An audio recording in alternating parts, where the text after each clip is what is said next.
Okay. Karnataka ಸರ್ಕಾರ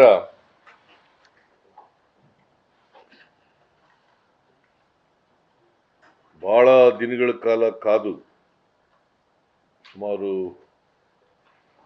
5 ತಿಂಗಳುಗಳ ಕಾಲ ಕಾದು ಅನಿವಾರ್ಯವಾಗಿ ಕೇಂದ್ರ ಸರ್ಕಾರದ ವಿರುದ್ಧ ರಾಜ್ಯ ಸರ್ಕಾರ, ಕರ್ನಾಟಕ ಸರ್ಕಾರ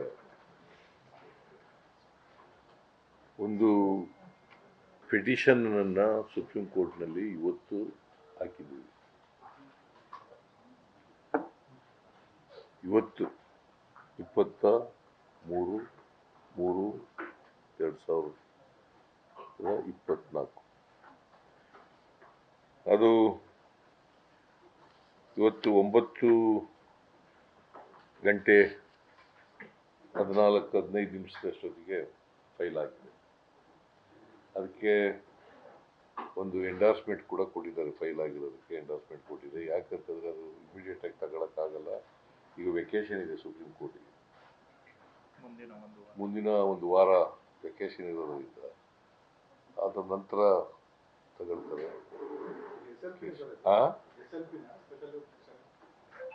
writ petition under Article 32 of the Indian Constitution to give direction to the Government of India to release NDRF fund immediately,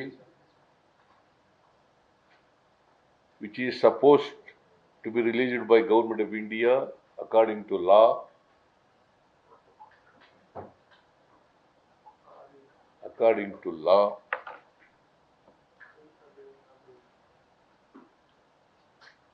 The NDRF and SDRF fund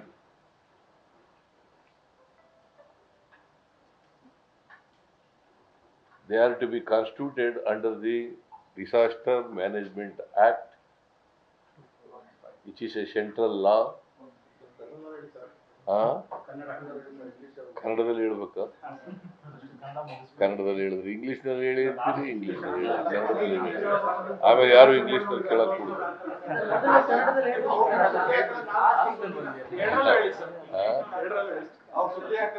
ಆಯ್ತಪ್ಪ, ಕನ್ನಡದಲ್ಲೇ ಹೇಳ್ತೀನಿ ನಾನು.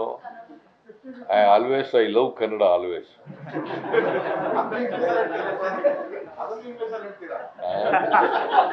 ನಿಮ್ಗೆ ಅರ್ಥ ಆಗದೆ ಆ ಭಾಷೆಯಲ್ಲ, ಏನ್ ಮಾಡೋದು? ನಿಮ್ಗೆ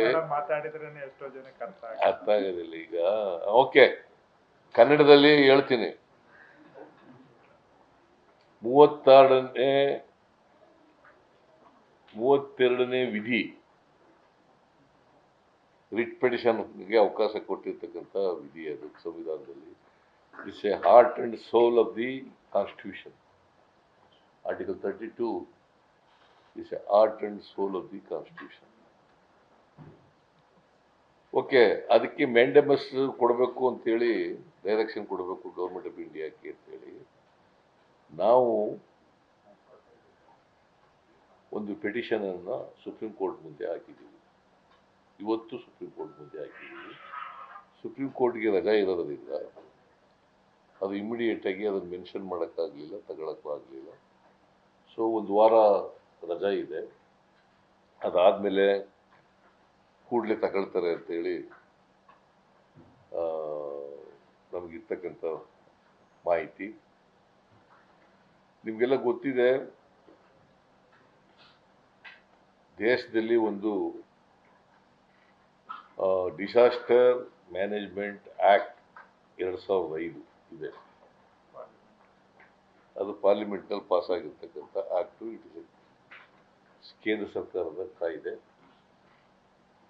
ಈ ಬರಗಾಲ ಬಂದಾಗ ಮತ್ತೆ ಅತಿವೃಷ್ಟಿ ಆದಾಗ ಅಂಥ ಸಂದರ್ಭಗಳಲ್ಲಿ ಕೇಂದ್ರ ಸರ್ಕಾರ ಮತ್ತು ರಾಜ್ಯ ಸರ್ಕಾರಗಳೆರಡೂ ಕೂಡ ಜನರ ಕಷ್ಟಗಳಿಗೆ ಸ್ಪಂದಿಸಬೇಕು ಅನ್ನೋ ಕಾರಣಕ್ಕೋಸ್ಕರವಾಗಿ ಈ ಕಾನೂನನ್ನು ಮಾಡಿರ್ತಕ್ಕಂಥದ್ದು ಡಿಸಾಸ್ಟರ್ ಮ್ಯಾನೇಜ್ಮೆಂಟ್ ಆ್ಯಕ್ಟ್ 2005. ಈಗ SDRF ಅಂತ ಇದೆ, NDRF ಅಂತ ಇದೆ. SDRF ಅಂತಂದ್ರೆ ಸ್ಟೇಟ್ ನ್ಯೂಸ್ ಫಸ್ಟ್ ನಿರ್ಭೀತಿಯಿಂದ ನಿಮ್ಮ ಪರವಾಗಿ.